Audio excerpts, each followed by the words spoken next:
विशिष्ट महर्षि और प्रभु रामचंद्र जी का ज्ञानमयी संवाद सुनते हैं द आर्ट ऑफ लिविंग के फैकल्टी स्वामी वैशंपायन जी की वाणी से।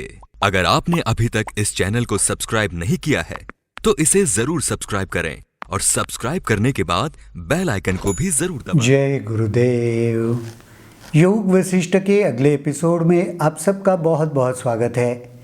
पिछले एपिसोड में हम एक बहुत दिलचस्प कहानी देख रहे थे जिसमें ऋषि वह हिरन जो शिकारी बन गया और शिकारी को आत्मज्ञान हो गया और वो बोध प्राप्त करने के लिए ऋषि को एक सवाल पूछ रहा था। वही चर्चा को, वही सिलसिले को आगे बढ़ाते हैं। ऋषि ने कहा उस स्वप्न लोक में सूर्य, पहाड़, समुद्र भी थे और देवता, दैत्य और मानव भी थे। स्वप्न लोक कैसे, जो अंदर का स्वप्न है बाहर कैसे आता है, प्रतीत होता है, उसी चर्चा को तो ऋषि कह रहे कि मैंने उस स्वप्न लोक में सूर्य, पहाड़ तो देखे ही, समुद्र भी देखे, देवता, दैत्य भी देखे और मानव भी देखे। मुझे लगा निश्चय ही यह चेतना से संबद्ध दिव्य रूप है। वह चेतना जिस रूप में अपने आप से व्यक्त होती है वही संसार है। तो ये जो सारा देखा तो मुझे यह महसूस हो गया कि यह चेतना से संबंधित ही दिव्य रूप है। चेतना ही है दिव्य रूप का, तो चेतना ही है वो कुछ अलग नहीं है। वह चेतना जिस रूप में अपने आप को व्यक्त करता है वही दिखने लगता है या संसार बन जाता है। अब मुझे लगता है कि स्वप्निल पदार्थ के रूप में जाना जाने वाला यह संसार इसी असीम चेतना का बोध ही है। तो स्वप्न के रूप में जो संसार मुझे दिख रहा है ना, वो कुछ और नहीं है, यही असीम चेतना का ही बोध मुझ में हो रहा है। इस बोध की अभिव्यक्ति है जागृत स्थिति। ये बोध कब होता है? जब हम जागृत स्थिति में होते हैं। तो यह बोध की अभिव्यक्ति क्या है? मेरी जो जागृत स्थिति है ना, वही। स्वप्न तो स्वप्न केवल जागृत स्थिति के विचार से है, परंतु स्वप्न अपने में जागृत स्थिति है। हाँ, स्वप्न तो स्वप्न केवल जागृत स्थिति के विचार से है। मैंने स्वप्न देखा था, ये अब मैं जगा हुआ हूँ तो मैं सोचता हूँ कि मैंने स्वप्न देखा था, है ना, ये वो विचार है। लेकिन स्वप्न अपने में तो जागृत स्थिति है। जब आप स्वप्न देखते हो तो वह स्थिति तो एक जागृत स्थिति ही होती है। अतः जागृत अवस्था के दो पक्ष हुए, तब नींद क्या है? कितना इंटरेस्टिंग है देखो। इसका मतलब जागृत स्थिति के भी दो पक्ष हो गए, तो फिर नींद की स्थिति किसको कहते हैं? नींद क्या है?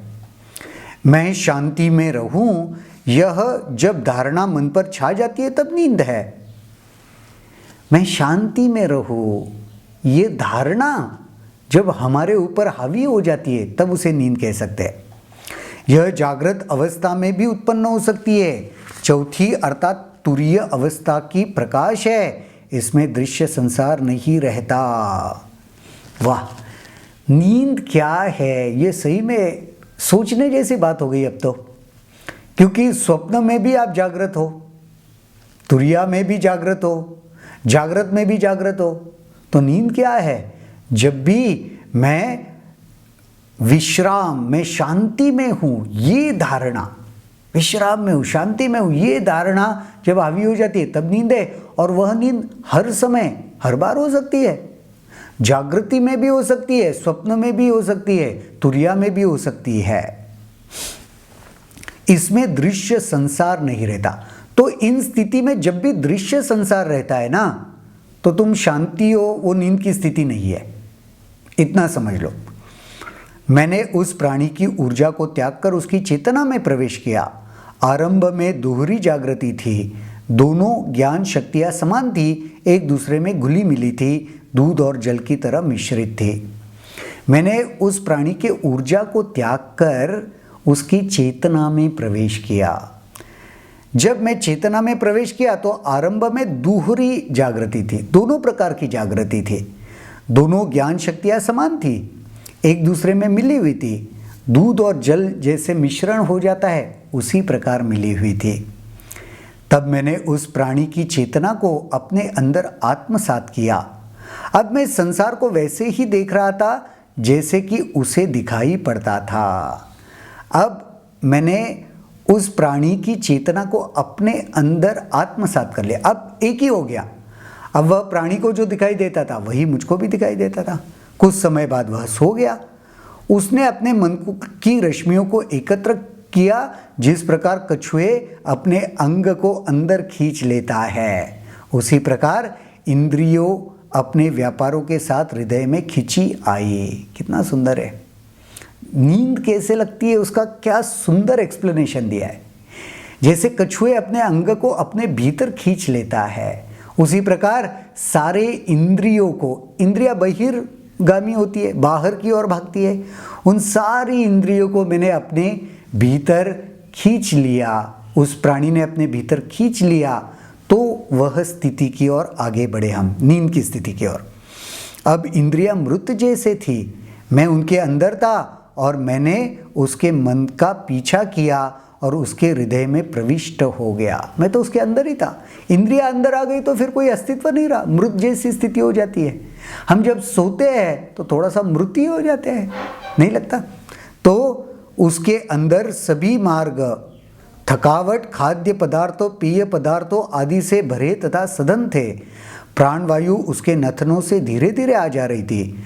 अब आत्मा ही उसका ध्येय था, इसके अतिरिक्त कोई बाह्योन्मुखी क्रिया नहीं थी। अतः अपने अंदर आप ही प्रकाशित वह हो रहा था। कितना सुंदर एक्सप्लेनेशन है। नींद जब लगती है या वह स्थिति होती है नींद लगने की, तो क्या है, इसको आप बार बार थोड़ा पढ़ना बड़ा दिलचस्प है। हम जब नींद में जाते हैं तो एग्जैक्टली ये होता है। आज तक कहीं बताया नहीं, किसी ने शायद विश्लेषण भी नहीं किया होगा। हमारे अध्यात्म में महर्षि वशिष्ठ जी ने इस कहानी के द्वारा यह भी बता दिया, नींद लगती है तो क्या होता है। मन संसार का रचयिता है। प्राणी में प्राणों का प्रवेश करने वाला मन है। मन सोचता है कि प्राण मेरी गति है और प्राणों के बिना मैं रहूँगा नहीं। जब प्राण अपनी गति में व्यस्त रहते हैं तो वह आत्मज्ञान में शक्ति लगाने में असमर्थ होता है। प्राण जब बाह्यमुखी है, क्रियाकलापों में लगा हुआ है, तो वह अंतर्मुख नहीं है, अंतर्मुखी नहीं है, तो आत्मज्ञान को वह प्राप्त नहीं कर सकता। प्राण और मन के बीच का संबंध सवार और वाहन के बीच के संबंध जैसे है। प्राण और मन का संबंध कैसे है? एक वाहन के ऊपर सवारी जब सवार करती है तो कैसे होता है, वैसे ही है।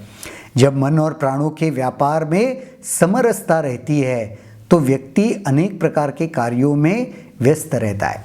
मन में और प्राणों में समरसता, दिलचस्पी रहती है एक दूसरे में, तो फिर यह व्यक्ति अनेक प्रकार के कार्यों में व्यस्त रहता है। जब गड़बड़ी या उत्तेजना रहती है तो समरसता नहीं रहती। गड़बड़ी है, उत्तेजन है, तो फिर लयबद्धता, समरसता नहीं है। जब दोनों विश्राम में होते हैं ना तो नींद आती है। प्राण भी और मन भी दोनों जब विश्राम में जाते हैं तो नींद आती है। जब नाड़ियाँ खाद्य पदार्थों से बाधित हो अथवा कमजोरी या थकावट होती है तो नींद आती है। या नाड़ियाँ खाद्य पदार्थों से बाधित है, यानी बहुत सारा खाना खाया हुआ है, या कमजोरी है नाड़ियों में, तब भी नींद आती है। क्योंकि उस समय प्राणों की गति सही नहीं होती, प्राण अच्छे से नहीं चलता ना।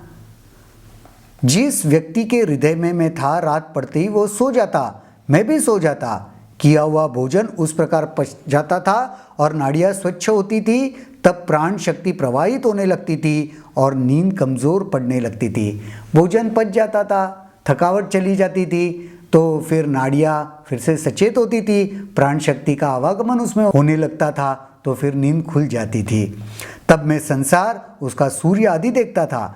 ऐसा लगता था कि मेरे हृदय में सब उदित हो रहे हैं। तभी मैं संसार देखता था, सूर्य का उदय होना देखता था। ऐसे लगता था मेरे हृदय में ही ये सब हो रहा है। जहाँ मैं था वहाँ मैं सब देख रहा था। संसार बाढ़ से प्लवित था, मैं बाढ़ में बह गया। सौभाग्यवश मेरा पाँव शिला पर पड़ गया, परंतु भारी भक्कम लहर पुनः मुझे बहा ले गई।